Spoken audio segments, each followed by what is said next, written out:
Welcome back, ladies and gentlemen, to the Beyond the Line of Scrimmage. I'm Cody Makes, joined by my partner, Montana Boer, as usual. Spring is starting to pass. Spring games have been played. It's up to us to talk about them. And before we get into that, guys, make sure you like, comment, subscribe on the channel. It really helps us a lot. We also have a TikTok. We also have a Twitter and an Instagram, so make sure you go follow us there. And let's get into the episode. Yes, sir. Taking things down to the bayou. Baton Rouge. Last year, elite quarterback play, elite offense, one of the greatest offenses we've seen over the past couple years. Obviously, Jaden Daniels and company thriving. There was one question mark and one thing that consistently led to LSU's downfall, and that was the defense. When your offense is putting up 40, 45, 50 points a game, and you're losing those games, there's a problem.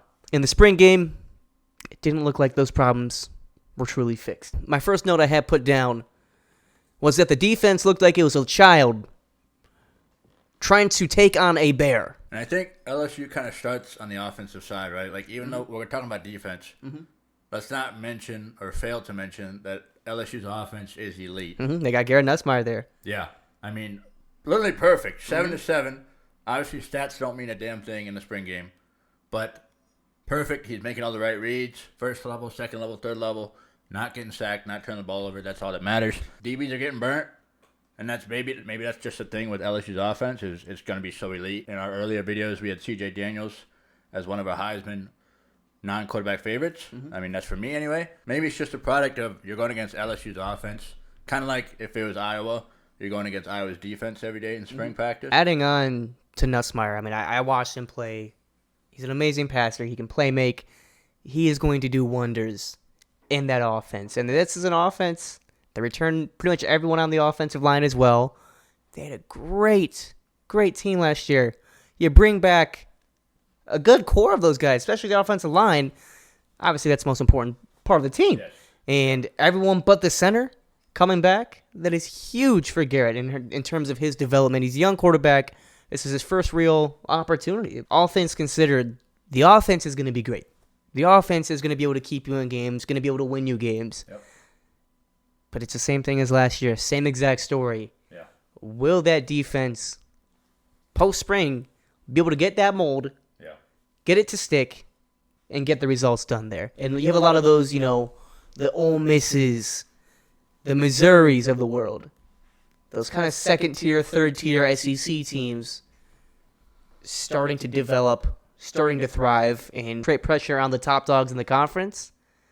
I mean, there's a chance you could start seeing LSU start slipping and slipping. There's no weeks off in the SEC. Yeah. There is truly no weeks off. One thing to mention, they got a new defensive coordinator from Missouri. Okay, so obviously we're gonna trash on them now, but it's all just language. They just all got to learn these new terms. Literally everyone from the top down, you got to learn new language. They got a new defensive line coordinator, Bo Davis from Texas. So, can we blame a little bit of it on new language? New terms, everything like that. So we'll give them a break for now. Absolutely. Obviously, once SEC play comes, better look out because LSU expects to win. The fans expect to win. The organization expects to win. And if you don't win, if you don't deliver, Brian Kelly, you're getting the boot. Oh. Also in the SEC, we're staying here for the show. Oh, yeah. Florida. I am impressed with Florida. I like what I see from almost the entire unit. I know they got Graham Mertz. They got him to stay another year. DJ Lagway, their 5-star freshman coming in. They're going to be stocked at quarterback for years to come if they decide to stay. I don't know. It's just like watching a game. I mean, it just looks like he's playing above his age, right? And he looks poised in the pocket. A lot of size and speed. So Lagway, 6'3", 241. My athletic build comp would probably be Auburn Cam Newton. Not that he's going to be Auburn Cam Newton, but that he has the size, the speed, the power of a Cam Newton. They're kind of loaded at running back. There's 3 to 4 deep. Montrell Johnson Jr., I think he's probably going to be the number one. I just noted from watching it, the read option with Jaden Baugh and DJ Lagway in a couple of years. Look out. Like, I cannot wait for the comments one day to start saying about your about your deep dives in the teams Like, you can tell who did what. I'm over here like, man, that defense was dog. And they're over here like, yeah, they got 3 running back.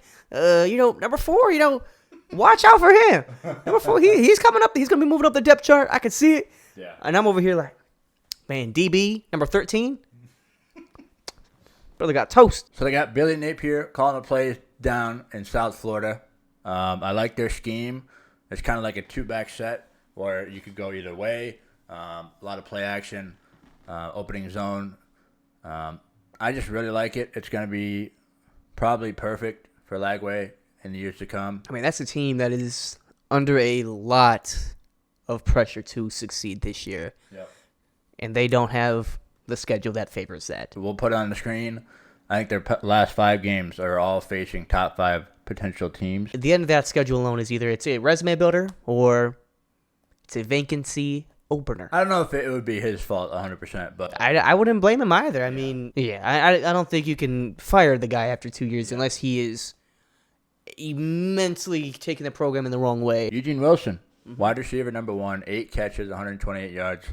Like we said, stats don't matter in the spring game, but just to know that Graham Mertz is going to be looking for this guy, to know that DJ Lagway is going to be looking for this guy, that's kind of all you're looking for in the spring game. What I noticed was a lot of field goal kicking, and not that that's a problem, but it tells me that they have a problem running plays in the red zone or having plays that are going to fit, the red zone. We're hearing all about that offense. Yep. How's this Florida defense looking? Okay, well, both quarterbacks threw an interception. Okay, so that's one thing to look at. The back 7 created some turnovers. They did fumble the ball, I think, 2 or 3 times. Okay, D-line had a lot of sacks, had some pressures. Okay, I think that's probably where they're going to have to lean their hat on this year. Really just, can you get some stops when you need them? For me, I got Graham Mertz probably now at a 65-35 start. I would start Graham Mertz this year. He had 20 touchdowns, 3 interceptions last year. That's nothing to scoff at. He was pretty good. Question is, if he starts off slow and he starts, playing those top 5 potential teams and doesn't look good, well then is DJ Lagway going to make an appearance? I wouldn't be surprised if they have specific packages for DJ Lagway to start or get some reps in. I know that's going to be a thing with Iowa. Marco Lainez is going to get some packages to start. But yeah, I'm excited about this Florida team. Obviously, the back half of the schedule is a gauntlet and a half. But I'm excited to see if they can kind of take the next step. They are in for a treat come October and November. Texas A&M. That's who we've got next. The 2 games I watched, like I said, I watched the LSU game where you have elite offense, no defense. Well, Texas A&M fans, I'm sorry to tell you, from my viewing experience, you've got yourself a pretty damn good defense. Yeah. The offense, you're going to murder me if I say this, but incompetent like Iowa's offense we've seen over the past couple years there. Yeah. That was the direct comparison I made because the offense was not generating yards, was just was creating too many mistakes, time in, time out. But what differs is I did see genuine playmakers be able to break that trend, get a couple good plays, and then the drive would slowly stall out. They've had some quarterback play from Connor Wiegman. He's coming off an injury. He got some reps here, obviously, in the spring game. Did not perform great. Threw 5 for 14. He had less than 50 yards in the spring game here. A lot of that was created by elite defensive pressure from this Texas A&M front line. It looked like that was Elko's main focus in the portal coming into this season there, where they revamped the entire defense. Obviously, A&M, they've been losing their 4-stars, their 5-stars for the past 2 years, where they had those elite classes. Well, now they're all moving out. And the project that they did have pretty much died out. Now they've got a brand new one. Yeah, and then they had a couple younger quarterbacks who seem to be very raw, but definitely have up-and-coming ability for the future of Texas A&M. But, like I said, didn't look as poised as you'd want them to look. Jalen Henderson, 8 for 13, 100 yards, a touchdown as well. Marcel Reed, same performance out of him, 84 yards, a touchdown out of him. Like I said, out of the 3 quarterbacks I watch, you can definitely tell that Connor Wiegman is the most poised quarterback, even though he played abysmally. I'm giving him the benefit of the doubt. He's coming off injury. What I want to talk about is Nick Scorton and this A&M defense. I've got, in my notes, I wrote down, be aware of this defense. All bold letters, capitalized. They stole the show for me. I don't get immensely impressed by too many solid defensive performances, but watching this game, it was dominant. It was dominant. They had such early pressure in the play that they didn't allow Wiegman to get to his second or third read, and by then he was already sacked or he had to escape. Yeah. And obviously coming off an injury, that's nothing easy to do. Offensive line couldn't block a thing. Defensive line just running right through it there. I mean, they were just bullying those guys the entire game. A couple other guys I saw from the offense, Le'Veon Moss, who is A&M's running, looks like to be their running RB1 coming into the year. Very, very powerful, strong runner. Just got through the holes. I mean, he was one of their better playmakers that they had on the offense, where there wasn't too many plays that they really could make there.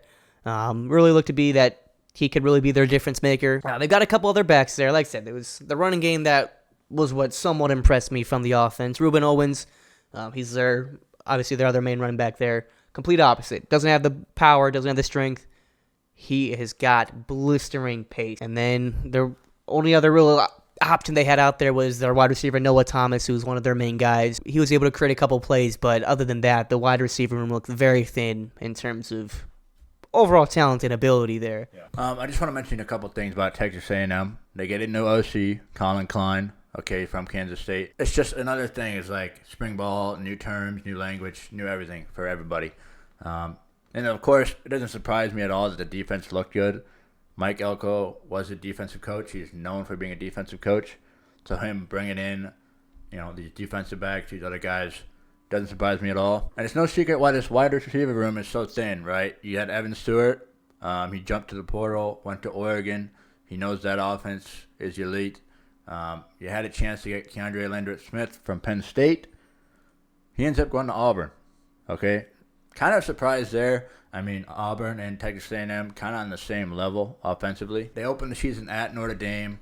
I mean, it's really home field advantage versus a good Notre Dame team. If I'm picking right now, it's probably Notre Dame that's going to win that game. That is going to wrap up the rip through. Well, I hope you guys like it. We'll have to see what you guys think about it. Make sure to comment. Make sure to like. Make sure to subscribe. Make sure to follow our other channels, Instagram, Twitter, TikTok. You guys know where to find us. Beyond the Line of Scrimmage. Thank you guys for watching. And you know what? I want to apologize to everyone. We have not been on top of our game when it comes to grinding these out for you guys. So, with that being said, we'll see you guys in a month. Take care, everybody.